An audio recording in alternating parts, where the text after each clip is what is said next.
जय Shri Shyam. Welcome to back my channel.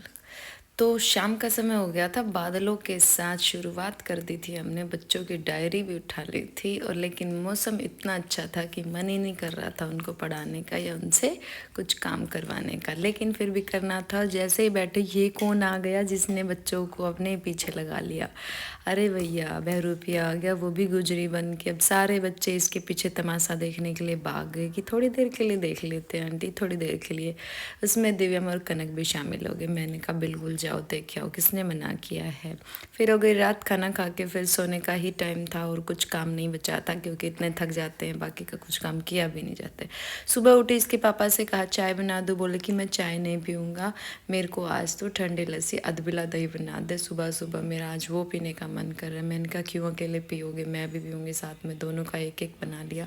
फिर आलू धो के और कचरी की सब्जी बनानी थी, आलू का हाल देखा, अरे भैया ये क्या, ये तो बिल्कुल दिखने में ही सही नहीं निकलेंगे। देखो जितना काटा था उससे ज़्यादा तो कूड़ा ही निकल गया। मैंने कहा लोग भी ख़राब होते हैं, आजकल आलू भी ख़राब निकलने लग गए, इस बात में कोई दो राय नहीं है।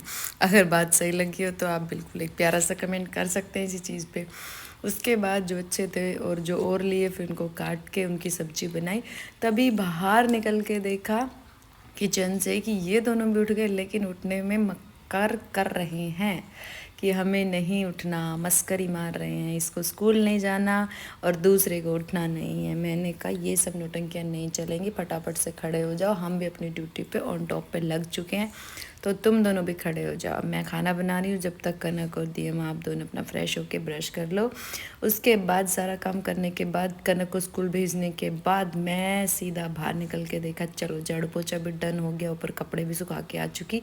अब उठा लेते हैं, मांगने चल देते हैं लस्सी और दूध। डोली उठा के सीधा मांगने पहुँचे कि लस्सी और दूध। बाहर निकल के देखा, अरे ये क्या, आज फिर से धूप नहीं निकलेगी, इतने गहरे बादल छाए हुए हैं कि मौसम एकदम औसम कर रखा है और ऐसा लगता है आने वाले 3-4 दिन वैसे भी ऐसा रहने वाला। पीछे से डीएम की एंट्री होती है कि मम्मा चलो, लेकिन वीडियो में इंटरेस्ट नहीं दिखाया, उसने इंटरेस्ट दिखाया बाहर जाने में।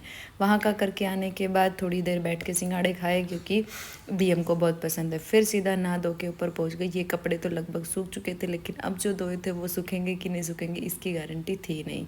मेरे माथे पे पता नहीं कौन से मच्छर खा गए थे, सारा का सारा ऊपर वाले हिस्से में खुजली ही खुजली हो रही थी। हमारे यहाँ अलग किस्म के मच्छर से आए हुए हैं, उससे मेरे सारे बॉडी पे ऊपर चेहरे पे दाने ही कर दिए। फिर दी हमने कहा टीवी चला दो। मैंने कहा टीवी में और कुछ देखने से बेटर है आप कृष्णा देखो, कृष्णा से अच्छा कुछ नहीं। इसको कृष्णा के पास लगाया खुद, फिर खाना डाल के लेके आई। तभी मुझे आके इंस्टाग्राम खोला तो उस पर एक इतनी अच्छी वीडियो दिखाई दी हनुमान जी की, जिसको देख के दिल प्रसन्न हो गया। आप भी जय श्री हनुमान लिख सकते हैं, आज वैसे भी मंगलवार का दिन है। और उसके बाद बाहर निकल के देखा तो आज तो सांस ही नहीं लिया जा रहा था, क्यों, इतनी गंदी स्मेल आ रही थी। रीज़न देखा, आप खुद देखिए, नाले वालों ने आज नाले की सफाई की थी, इसलिए सांस लेना भी मुश्किल हो गया था हमारे लिए। तो मैंने कहा कि गेट बंद करो और चलो अंदर, उसके बाद देखते हैं कुछ करना होगा या नहीं करना होगा। सीधा अंदर आए, फिर ट्यूशन वाले बच्चे आ गए। यही थी आज की हमारी दिनचर्या। कैसी लगी आप लोगों को कमेंट करके ज़रूर बताना।